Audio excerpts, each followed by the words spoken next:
passed slowly, like a wound that refused to heal. In the slums of Istanbul, life was merciless. The wind carried the stench of mud, smoke, and sickness.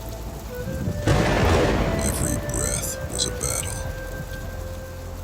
Every night, a punishment. Ilara lived with her mother in a shack warped by time, covered with wet rags that could not keep out the cold or the rain. And yet, within that misery, a light was growing inside her. One stormy night, as thunder split the sky like the wrath of gods, she felt a tremor in her womb, a heartbeat, faint but real, a whisper of life. Vlad, she murmured, pressing her hands over her belly. You will never know, but he will be the proof of our love. Tears ran down her face, mixing with the rain leaking through the roof. From that night on, every breath she took was for the life inside her. She spoke to the unborn child, as if he were already beside her. My little one, your father had green eyes, sharp as emeralds, yet full of warmth.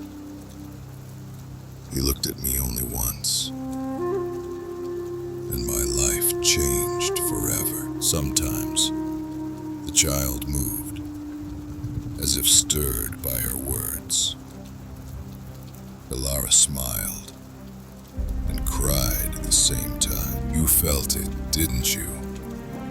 You love him too.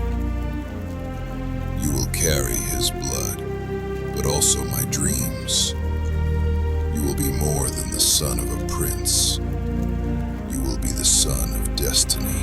Meanwhile, beyond the veil of the visible world, from the dark sky, through lightning and rain, two specters of light descended silently. They were colored shadows, beings born in the mists of the constellation of the dragon, ancient as time itself.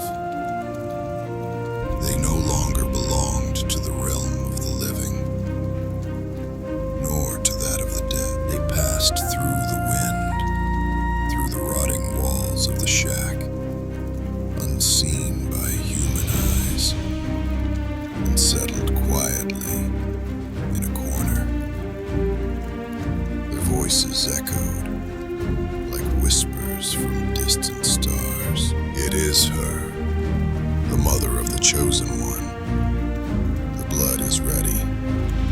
The lineage awakens. The two specters watched Ilara as pain tore through her body. They could not be seen, nor could they touch.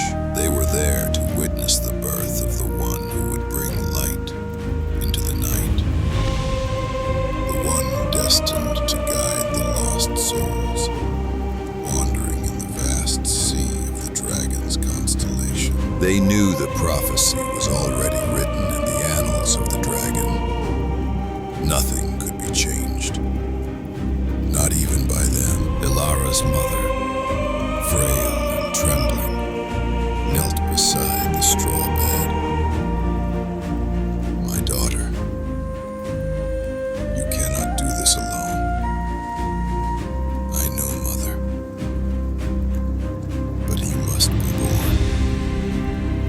He is my gift to this world. Hold on, Cried her mother. I can't, whispered Ilara. But he can. He will live. The screams merged with the thunder. And then, another cry filled the air. A different one. Alive. Powerful. A child. A boy. Ilara took him in her arms, trembling. Her green